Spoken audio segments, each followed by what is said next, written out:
29तम प्रतिष्ठा दिवस रे समस्ते कर्मकर्ता गोटे संकल्प रहा जे कि आम समस्ते एकाठी हेबा एवं एकाठी होकर केमती आम लोकों पाखे पहुँचवा लोकों समस्या ठिया एवं लोकों साथी रे रहिबा एवं जो आमर रही सरकार जो प्रतिश्रुति आज जो मिछ प्रतिश्रुति पलटि जाइटा को केमती आम लोकलोचन को आनिबा सरकार जो रंग परिवर्तन नीतिटा रही आपण मैंने समस्ते जानते नुआ नुआ जिनस नुआ नुआ बिल्डिंग रे सब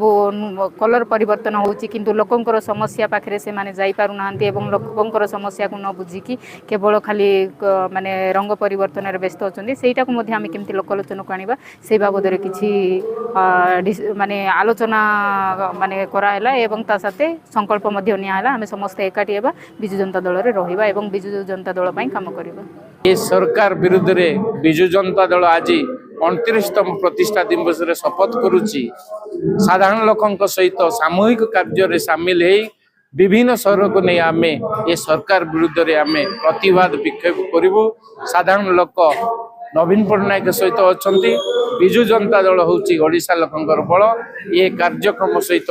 आम ओडिशावासी स्वर को त्वरान्वित करी